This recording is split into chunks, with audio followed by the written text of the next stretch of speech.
Hi, thank you so much for joining me in another podcast. This is Gary Zacharias. It's the Apologist bookshelf. I'm going back for a third look at a book by Clay Jones. We've had him come to our church, excellent speaker, terrific individual. He's got a book, he's got several really good ones. This one's called Immortal and subtitled How the Fear of Death Drives Us and What We Can Do About It.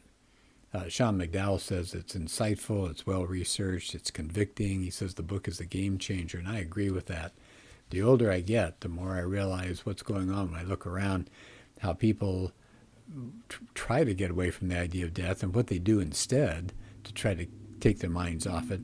And so I've covered chapters in his book that deal with these different projects that people have come up with in a desperate attempt to avoid thinking about or dealing with the concept of death.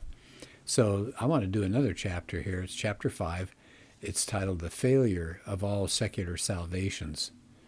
And so what Jones says here, he said, we try all these strategies to try to somehow feel that we're going to conquer death. He said they fail miserably.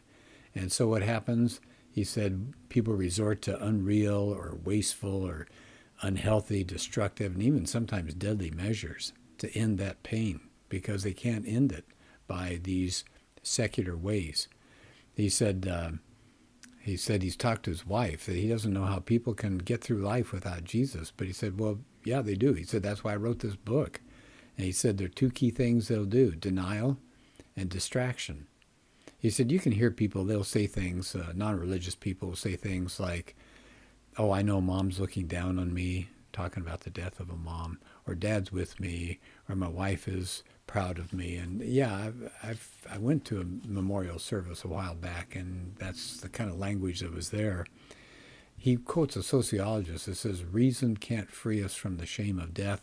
It can only try a cover-up, and it does.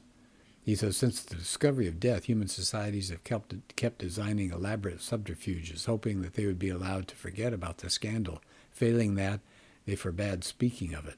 Yeah, exactly right. There's that futurist, Ray Kurzweil. He said, death is such a profoundly sad, lonely feeling that I really can't bear it. So then he adds cheerfully, this is Kurzweil again, so I go back to thinking about how I'm not going to die. Yeah, I wonder how that's working out for him. But he said, denial is good. You can say no, no, no, and plug your ears and go la, la, la. But he said that doesn't do much without distraction. Just telling yourself that you're not going to die, that's not possible. That doesn't work. So he said, he's got another author who says, people tranquilize themselves with the trivial so they can lead normal lives. Isn't that a great line? People tranquilize themselves with the trivial. So people get real busy, they have careers, they have kids, chores, all these things, and there's certainly nothing wrong with those things, but they're often used to keep thoughts about death at bay. I think that's right. He said we can distract ourselves in so many ways. The carpe diem, grab for all the gusto, go like crazy, seize the day. They have their secular salvation strategies. They have bucket lists. That allows you to keep busy, doesn't it? To live it up until you don't live at all anymore. You only live once. And Clay Jones says, when I hear that, I think, yeah, but we can live forever. He said, but the problem with all these ways of denying and distracting, he says, those things lead to dissipation. You're squandering. He says we end up wasting our resources in a variety of ways. And so this is the heart of this chapter, and I want to go through these because I think they're really powerful. So what do we do that because of the fear of death, what do we do instead? And how do they fail? So he said one way is workaholism. And he gives examples of people like Anderson Cooper, his really a sad background for him. When he was 10, his father died during surgery. His older brother committed suicide, and said he got really busy trying to keep the fear of death away from him. And many people say, well, is it a bad thing being a workaholic? Well, he said it's socially acceptable these days. And I thought it was interesting. He said when you're being interviewed for a job and they ask you what you consider to be your biggest weakness, the joke answer is, well, people say I'm a workaholic, but I don't think that's so bad.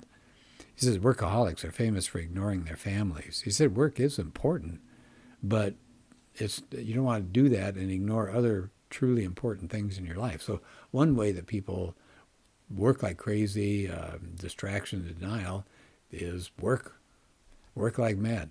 Number two, he says another way that people deal with this is amusement. So he says we get our minds off the seriousness of the human condition by being amused. One person who was involved with the Marvel Cinematic Universe said, I fell in love with the notion of movies being a thing that can help us escape. Yeah. He said, you think about successful entertainers and the kind of money they make as athletes and actors and singers. Why? Because they help us what we need most, and that's to escape the thoughts of death. He says, here's an example. The Nielsen Corporation, that does all sorts of ratings and stuff, reported on average people spend about 10.5 hours interacting with media each day. Wow. He said there's nothing wrong with watching television, but he said not that we shouldn't do those things at all, but he said, yeah, watch a movie, a sporting event, or interact on social media, but people that are most, he's quoting another person here, people that are most useful for the kingdom of God are those who spend the least amount of time doing what doesn't matter. So number two, dead end is amusement. The third thing people will do is sexual addiction. That gets to be huge. Fantasy escape, right? So they're watching something, but he said the catch is fantasy escape sometimes leads to real world. Fantasy leads to the real world. So you get affairs, divorces, molestations. He said it's very well known that resorting to sexual fantasy damages the possible of a real life, mature, loving, and healthy sexual relationship with the opposite sex. As he says, no one looks barely 18 for long. Wow. And he said, these things of denial and distraction, he said it keeps you from thinking about death, but they're going to fail. And he said these denials and distractions that we have like this are always being popped by suffering. Yeah, so you hear things like sex, drugs, and rock and roll, or wine, women, and song. Let's party. Paul mentions this in 1 Corinthians 15. Let us eat and drink, for tomorrow we die. But he prefaces it with, if the dead are not raised. But the dead will rise, thankfully to Jesus Christ. What's another problem that people get into because of this failure of these secular salvation options? Meaninglessness. It's hard, if not impossible, to find any meaning in life. And I've seen that as a teacher. I've had students tell me, what's the point in life? It says, but if you Google around, you'll find atheists will tell you, create your own meaning. But Jones says, well, how important is the creation of my own meaning if it's nothing more than something I concocted on a Sunday afternoon? Yeah, exactly right. Here's another problem area people can get into because of these failures of all these other secular ways to deal with death. Number 5, anxiety. One psychiatrist said this, despite the staunchest, most venerable defenses, we can never completely subdue death anxiety. It's always there, lurking in some hidden ravine of the mind. Then he quotes Jordan Peterson. We all know about Jordan Peterson.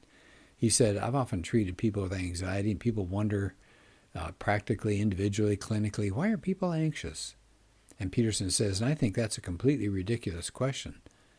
The reasons for anxiety are starkly self-evident. What I wonder is, why aren't people terrified out of their skulls so badly every second of their life that they can't even move? He said, yeah, we have an anxiety. He said, Peterson didn't specifically mention the fear of death would drive that society, but he thinks that's part of it.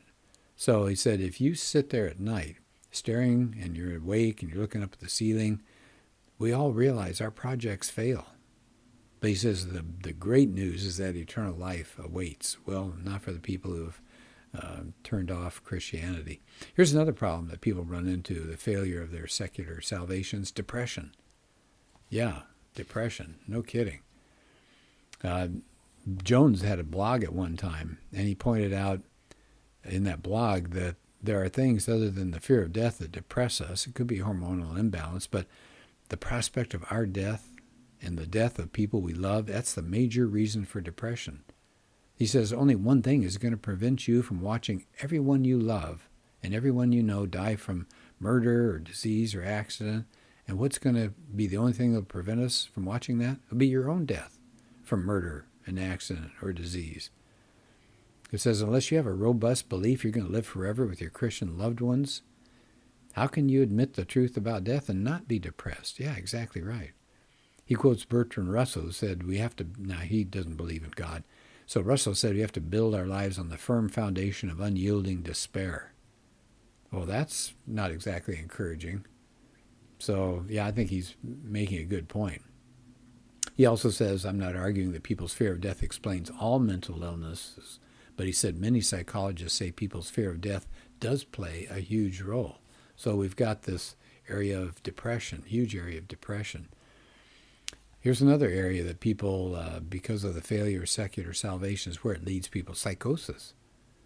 One person, who's a psychiatrist, said people have psychotic breaks when repression no longer works, when the forward momentum of activity is no longer possible. So that reality of death smacks people so hard in the face, and their immortality projects have failed. They see no way to transcend their death. Then they may get crushed by it, and they may actually fly into some other, some other reality, some other realm, and they end up with psychotic episodes here. Here's another problem that people get into because of the failure of secular salvations. Where they turn next, or where could they turn? Drugs. So many people numb their fears through alcohol and drugs. So we know that, and I don't think there's a reason to spend much time on that. He said the misuse of alcohol and drugs leads to heartache and crime, to illness and premature death.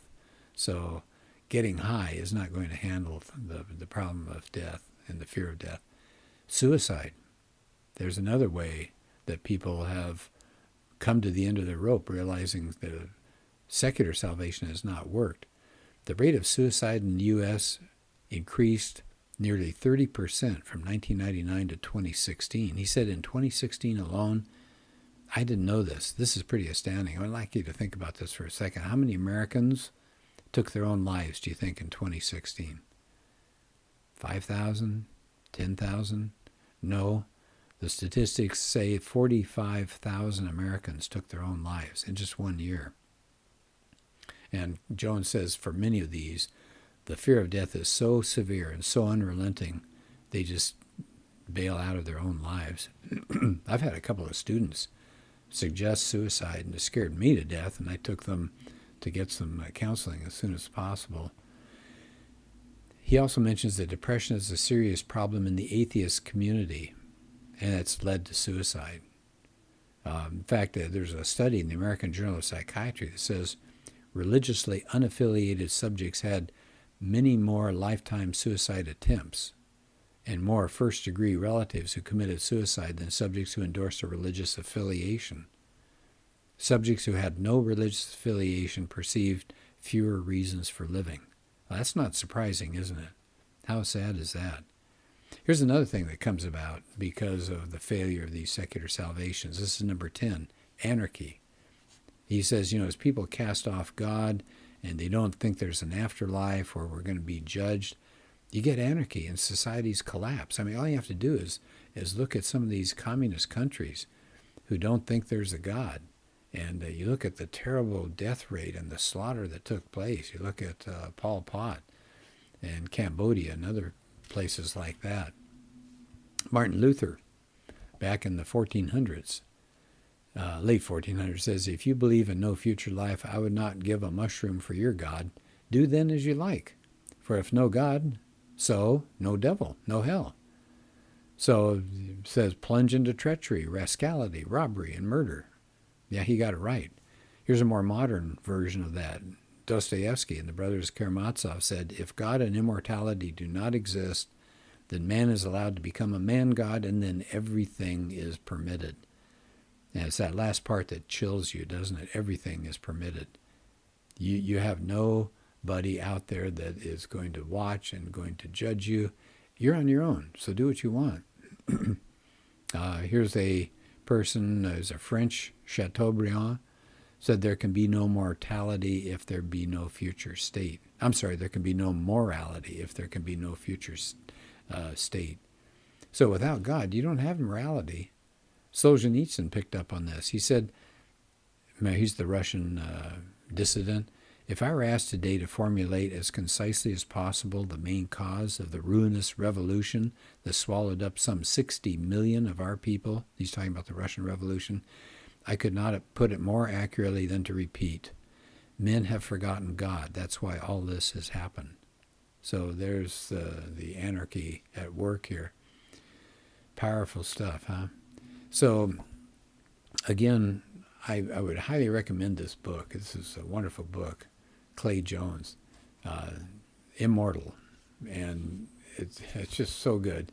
I've been doing the chapters that are talking about the failures of people desperately trying to live a life without God. And, of course, we're going to move later to the evidence for the resurrection of Jesus, because if Jesus rose from the dead, that changes everything, doesn't it? Isn't that wonderful?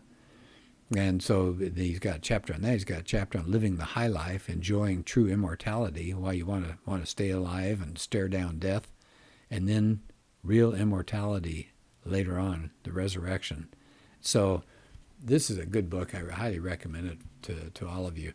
And thank you so much for being part of this podcast, and I'll be with you next time.